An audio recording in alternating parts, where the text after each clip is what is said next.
Seigneur, ta parole est grande, elle demeure à jamais.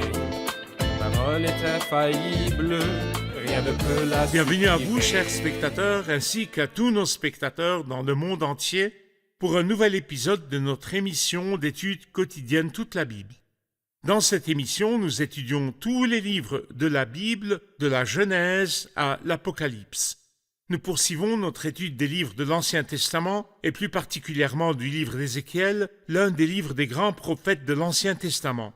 Nous en sommes maintenant au chapitre 6, concernant le jugement qui s'abat sur les montagnes d'Israël, témoin de l'idolâtrie de ce peuple. Tout d'abord, permettez-moi d'accueillir notre invité, le serviteur du Seigneur, qui est avec nous dans le studio, frère Youssef Riyad. Bienvenue, frère Youssef. Merci Bienvenue beaucoup, aussi frère à nos invités, honorés de vous avoir parmi nous. Quelques instants et nous commencerons notre étude d'aujourd'hui. Ne quittez pas.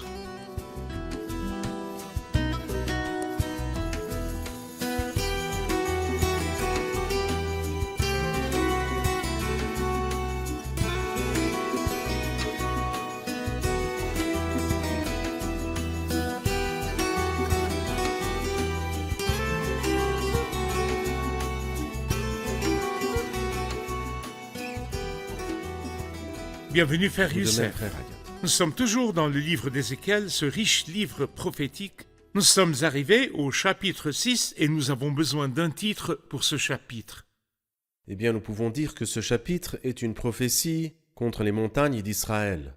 Et je pense qu'il y a un lien entre la dernière partie du chapitre précédent et cette partie-là. Je rappelle aux téléspectateurs ce que nous avions dit, que la dernière partie du chapitre 5, et qui commence au verset 5, parle des justifications du jugement, des raisons pour lesquelles Dieu jugera Israël, car en fait il les a établis comme témoins au milieu d'un monde païen, mais ils sont devenus plus corrompus que les non-juifs, pour qui Dieu a suscité les juifs pour leur rendre témoignage. C'est vrai. Quand nous lisons dans le chapitre 5, dans le verset 5, cette Jérusalem-là, je l'avais placée au milieu des nations environnées de pays. Elle s'est révoltée contre mes règles avec plus de méchanceté que les nations. Et quel sera le résultat? Au verset 9, « Je te ferai ce que je n'ai pas encore fait, et ce que je ne ferai jamais encore. » Oui, Et cela nous amène à un principe très important, et qui est à mesure que les privilèges augmentent,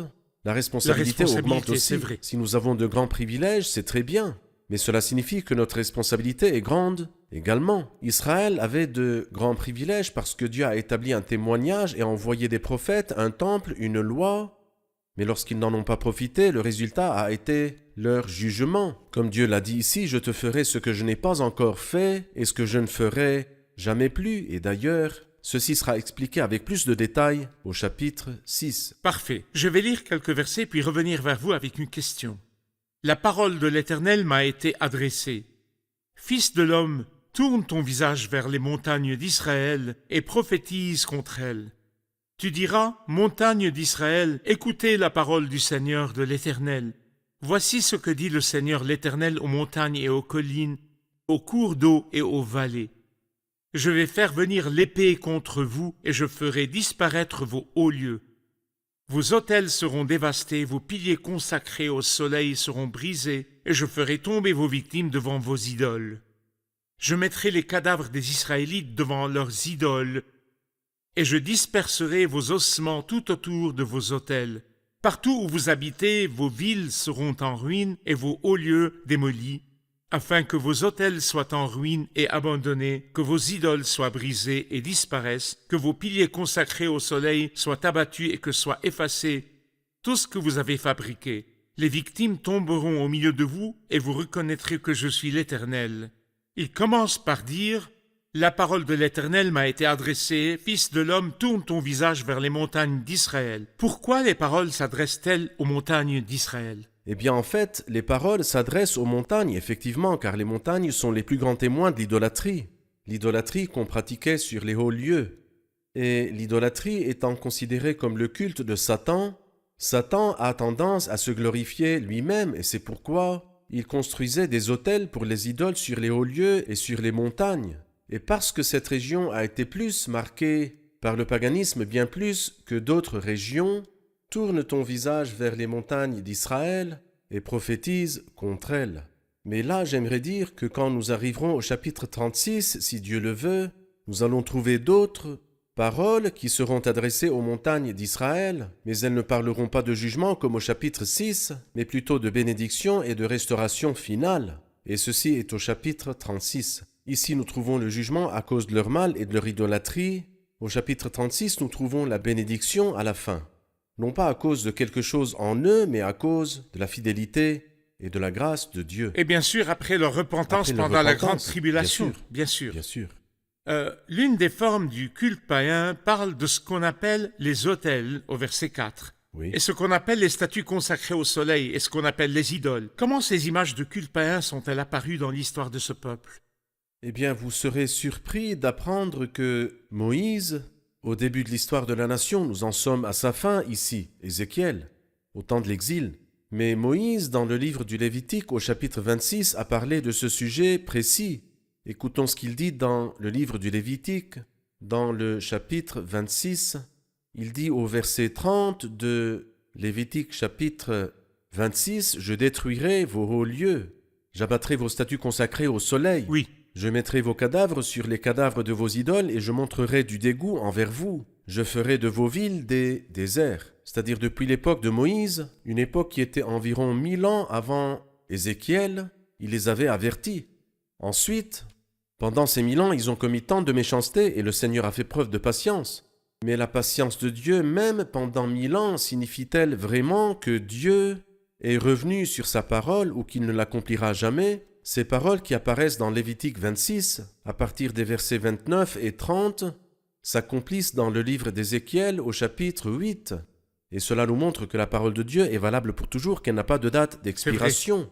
La parole de Dieu est immuable, le ciel et la terre disparaîtront, mais mes paroles ne disparaîtront pas. Nous lisons sur la dernière page de l'Ancien Testament, dans Malachie 4, « Souvenez-vous de la loi de mon serviteur Moïse, je lui ai donné en Horeb des prescriptions et des règles. Souvenez-vous, parce que je n'ai pas changé ma parole et je ne changerai jamais ma parole. » Frère Youssef, ces villes qui seront détruites, le pays d'Israël était le beau pays, le bon pays. C'était le pays où coulait le lait et le miel, mais le paganisme et le mal l'ont transformé en cette dévastation.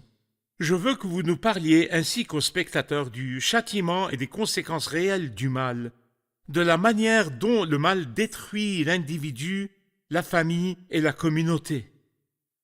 La justice fait la grandeur d'une nation. Mais le péché est le déshonneur des peuples. Dans le psaume 107, nous voyons ce que vous avez dit, mentionné, rapporté dans le psaume 107, verset 33. « Il change les fleuves en désert, les sources d'eau en zone aride, et le pays fertile en pays salé, à cause de la méchanceté de ses habitants. » Qu'est-ce qui a détruit le monde dans le passé? Dieu a-t-il vraiment créé la terre chaotique et vide? Impossible, il est écrit dans Ésaïe 45-18, il l'a créée pour qu'elle ne soit pas déserte. Alors qu'est-ce qui l'a détruite? On dit que le péché de Satan a détruit le monde. Ensuite, une deuxième fois, le péché d'Adam a détruit le monde. C'est que le péché détruit toujours. Mais grâce à Dieu, il y a quelqu'un appelé l'agneau de Dieu dont Jean-Baptiste a dit dans Jean chapitre 1, « Voici l'agneau de Dieu qui enlève le péché du monde, qui dissipe la confusion et le chaos qui règne dans le monde pendant la période du règne millénaire, au moment de la restauration totale. Et puis ensuite, dans le nouveau ciel et la nouvelle terre, la justice et la paix régneront. » Parfait. Je vais lire les versets 8 et suivants. « Cependant, je vous laisserai des rescapés de l'épée parmi les nations, quand vous serez dispersés dans divers pays. Parmi les nations où ils auront été déportés, vos rescapés se souviendront de moi, parce que j'aurai brisé leur cœur de prostituées toujours prêts à se détourner de moi, et leurs yeux de prostituées toujours prêts à suivre leurs idoles. Ils se prendront eux-mêmes en dégoût à cause du mal qu'ils ont fait en s'adonnant à toutes leurs pratiques abominables. Ils reconnaîtront alors que je suis l'Éternel et que je ne parlais pas en l'air quand je les ai menacés de leur faire tout ce mal. » Frère Youssef, ce passage parle du reste. Je vous laisserai des rescapés. Parlez-nous, s'il vous plaît, du reste. En fait, le sujet du reste est très beau et suscite des témoignages. Nous lisons par exemple dans Ésaïe 1, « Si l'Éternel, le Maître de l'univers, ne nous avait pas conservé un faible reste, nous serions pareils à Sodome, nous ressemblerions à Gomorrhe. » Nous voyons que tout au long de l'histoire, Dieu a toujours eu le principe du reste. Par exemple, l'Éternel regretta et eut le cœur peiné d'avoir fait l'homme à l'époque de Noé. Cependant, Noé trouva grâce, il était le reste. Alors que tout le peuple, j'ai juré dans ma colère, ils n'entreront pas dans mon repos. Il y avait 2 hommes, Josué et Caleb, un reste. Dieu a toujours un reste, même dans le Nouveau Testament. Nous lisons ces paroles. Il y a un reste conformément à l'élection de la grâce. Romains chapitre 11. Après l'enlèvement de l'Église, nous lisons au sujet d'un reste pieux de cette nation. Dieu a toujours un reste. Et permettez-moi de dire qu'aujourd'hui, Dieu a un reste dans l'ère de l'Église. C'est vrai. Beaucoup de gens suivent en fait les idées et les enseignements des hommes. Mais comme Dieu l'a dit dans Apocalypse 2 et 3, il a dit « Tu as quelques personnes qui n'ont pas souillé leurs vêtements, elles marcheront avec moi en vêtements blancs, parce qu'elles en sont dignes. » Le principe du reste est un principe rafraîchissant. Cela veut dire que le tableau d'ensemble est triste, c'est vrai, mais Dieu se réserve toujours un reste. Quand Élie a dit « Moi seul je suis resté », Dieu lui répondit « Je me suis réservé 7000 hommes qui n'ont pas plié les genoux devant Baal. » Il parle de ce reste et dit « Parmi les nations où ils auront été déportés, vos rescapés se souviendront de moi, parce que j'aurai brisé leur cœur, et il décrit ce cœur, leur cœur de prostituée, toujours prêt à se détourner de moi. » Je voudrais également parler de ce que signifie l'adultère dans ce terme, l'adultère de la nation envers le Seigneur. L'adultère, c'est lorsqu'en nom nous appartenons à Jéhovah, mais en réalité aux idoles. Qu'est-ce que l'adultère dans le monde naturel? C'est lorsqu'une femme est officiellement liée à un homme Et que son cœur et son appartient cœur à et un son autre. corps appartiennent à un autre. Ici, malheureusement, la nation d'Israël était spirituellement adultère. En nom, elle appartenait à Jéhovah, au Seigneur, et en réalité, elle adorait les idoles. Ce cœur de prostituée, Dieu le brisera, c'est-à-dire qu'il est vrai que Dieu a la grâce et le principe du reste, mais a-t-il vraiment un reste sans repentance? L'homme commet-il le péché et le mal, et Dieu, dans sa miséricorde, lui pardonne parce qu'il aime la miséricorde? Non.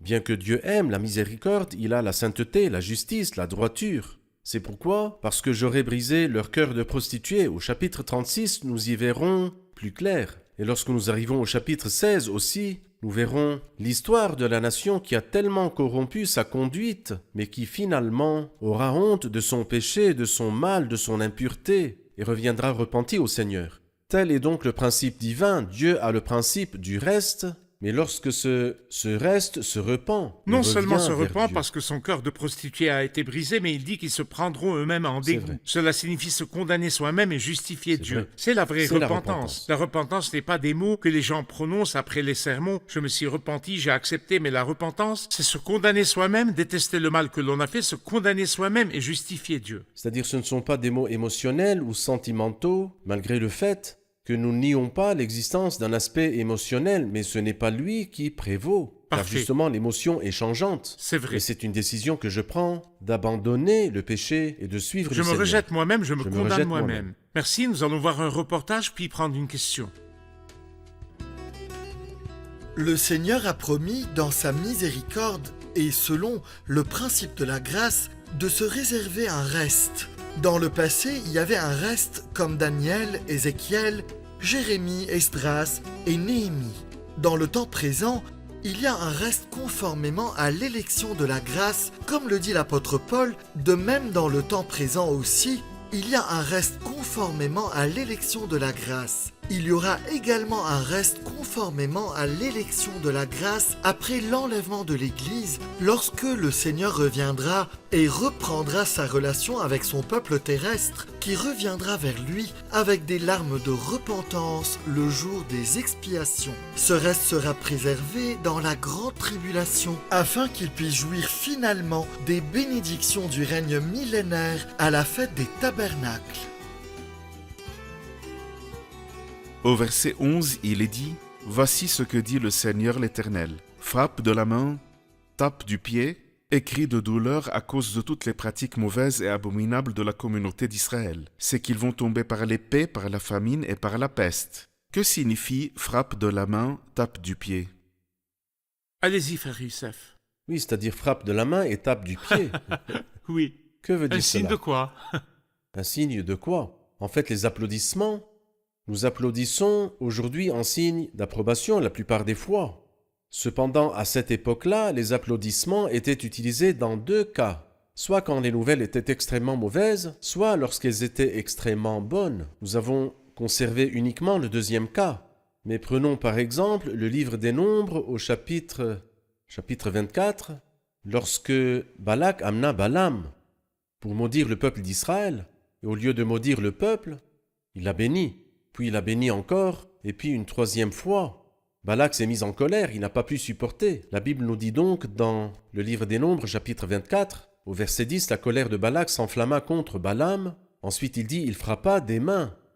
C'est la même idée ici. Il dit, fils de l'homme, frappe de la main, tape du pied, c'est-à-dire quelqu'un qui n'est pas satisfait de la situation. Parfois même dans certaines sociétés orientales, face à l'horreur d'un événement ou d'une nouvelle, on frappe des mains Parfois et on on ne frappe des peut mains pas et parfois on supporter. se tape Oui. la tête contre le mur, C'est vrai, n'est-ce pas? c'est vrai. Je pense également que l'autre image, la belle image, se trouve dans le psaume 47 lorsqu'il dit « Vous tous les peuples battez des mains ». Alors ici, comme nous l'avons dit, parfois quand les nouvelles sont extrêmement bonnes, nous applaudissons. Et lorsqu'elles sont extrêmement mauvaises, nous applaudissons aussi, et c'est en fait l'effet d'une explosion d'émotions. Lorsque vous apprenez quelque chose qui vous bouleverse ou qui vous rend très triste, alors vous essayez en plus des mots, des paroles, de faire aussi quelque chose comme frapper des mains ou bien C'est taper vrai. des pieds. Frère Youssef, généralement, les gens qui adorent une idole, ou disons qu'ils adorent le grand pouvoir derrière cette idole, ce Dieu, afin que ce Dieu les protège de la faim, afin que ce Dieu les protège de la peste, afin que ce Dieu les protège du danger. Mais ici, après avoir adoré ces dieux païens étrangers, la famine les a frappés, l'épée les a frappés, la peste les a frappés. Parlez-nous du sort de quiconque cherche un autre Dieu que le Seigneur. En fait, c'est le conte de la folie et de la stupidité. Mais en fait, cela ne nous surprend absolument pas, car nous avons lu dans le livre de Jérémie qu'après l'exil, quand ils sont allés en Égypte, à cause de leur exil, de leur méchanceté, ils ont dit à Jérémie, c'est depuis que nous avons cessé de faire brûler de l'encens en l'honneur de la Reine du Ciel que la pauvreté nous a frappés. Pourquoi nous a-t-elle frappés? Eh bien parce que nous n'adorons pas la Reine du Ciel. Beaucoup de gens, jusqu'aujourd'hui, vous disent c'est parce que nous nous sommes éloignés de la religion que nous avons souffert ce qu'ils ont souffert. Mais en réalité, ils n'avaient aucun espoir, à moins de s'éloigner un peu des idées erronées qu'ils avaient. Mais malheureusement, l'être humain est toujours le même. Alors ici, bien que la main de Dieu soit tendue vers eux, et que le peuple soit assiégé, exilé, humilié, mais c'est pourquoi au début du chapitre, vous remarquez qu'il parle aux montagnes d'Israël, afin que les pierres entendent ce que les hommes ne voulaient pas entendre. Les hommes ne veulent pas entendre, parle à la montagne. Dit montagne d'Israël, écoutez la parole du Seigneur. Ici nous voyons que la montagne et que la pierre entendent ce que les hommes ne veulent pas entendre. Et lorsque nous nous tournons vers l'évangile de Luc au chapitre 21, nous trouvons que la pierre dit ce que les hommes ne veulent pas dire ou ne veulent pas entendre. Quand Jésus a dit « si eux se taisent, les pierres crieront ». Alors je le dis malheureusement, c'est l'homme. C'est l'homme avec son cœur pervers qui se détourne sans cesse de Dieu. C'est vrai. Quand il a parlé des montagnes, frère Youssef, et des sommets qui témoignaient de la folie de ce peuple et de l'adultère de leur cœur, je me suis souvenu qu'il y avait des montagnes et des sommets de montagnes qui témoignaient de la justice et de la piété d'autres personnes. Que faisait quelqu'un comme Moïse sur la montagne? Mais que faisait le Christ sur la montagne tous les soirs? Parlez-nous du Christ et des montagnes, des pieux et des montagnes. Oui, eh bien, les montagnes, en général, sont censées être un lieu de communion avec Dieu. Et c'est justement le lieu préféré par le Christ. À la fin du chapitre 7 de Jean, chacun rentra chez soi. Mais il nous dit que Jésus se rendit au mont des Oliviers. Et malheureusement, le lendemain matin, ils sont restés éveillés. Qu'il s'agisse des plus âgés, de la femme surprise en flagrant délit ou de l'homme qui avait commis l'adultère avec elle, leur nuit avait été une nuit sensuelle et mauvaise. Cette nuit-là, où le Christ était-il? Il était allé au mont des Oliviers. Pourquoi faire? C'était justement le lieu où Jésus se retirait pour être seul avec Dieu. Et en fait, comme je l'ai dit, Moïse était l'homme de la montagne. Et Abraham était l'homme de la montagne, ainsi que tous les pieux. Et dans le Cantique des Cantiques, nous voyons que les montagnes représentent la communion avec Dieu.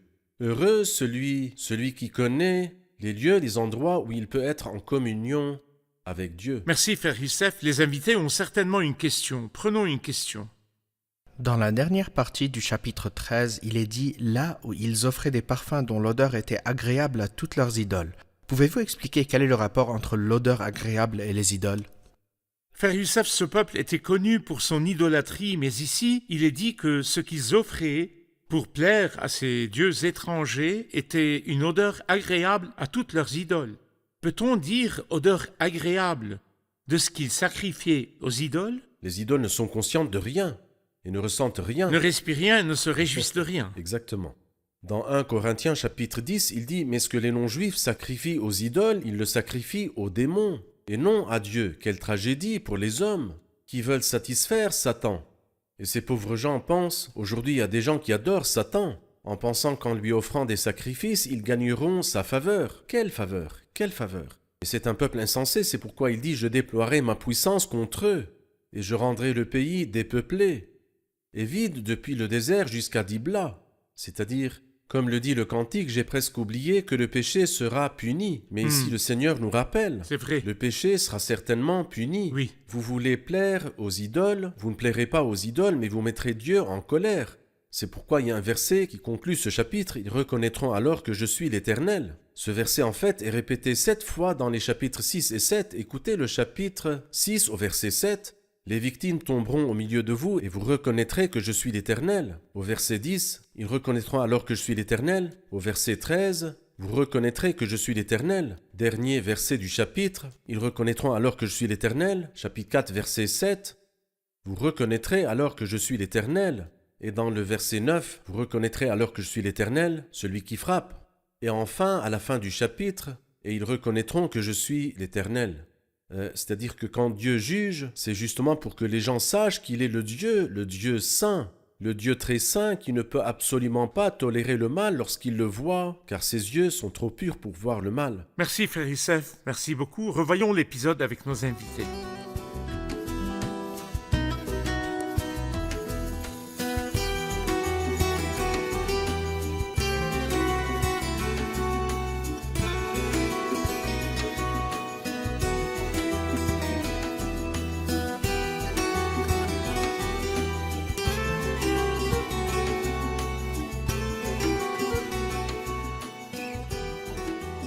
Bienvenue.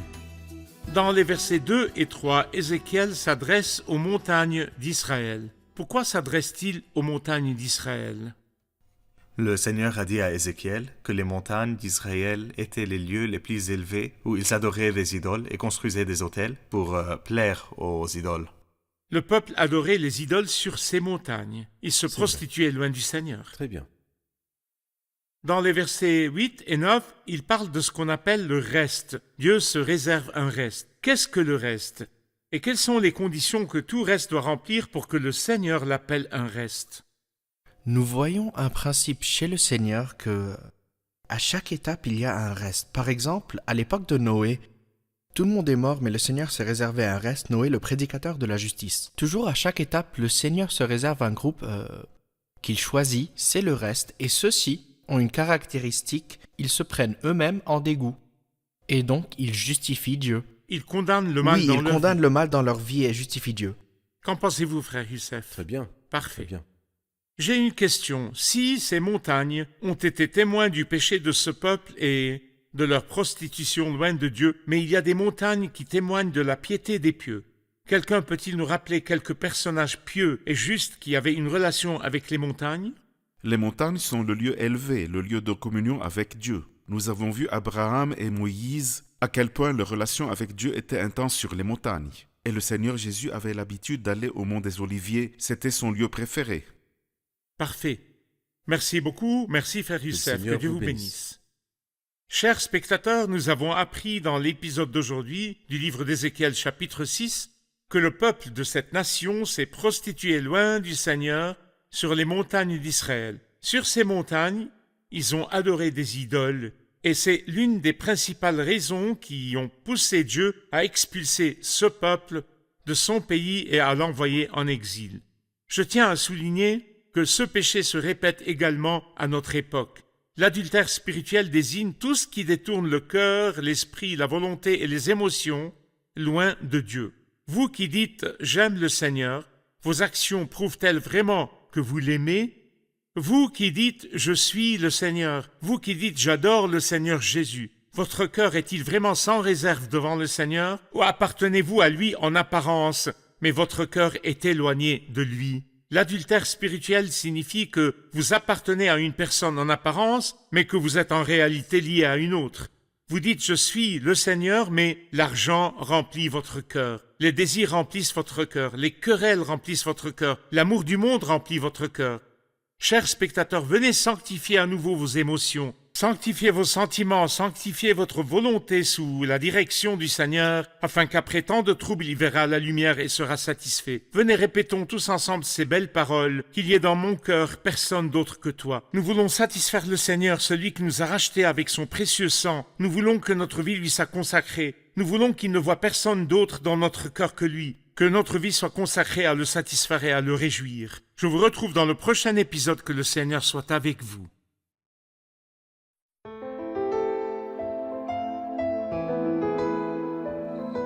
Seigneur, ta parole est grande, elle demeure à jamais. Ta parole est infaillible, rien ne peut la supprimer.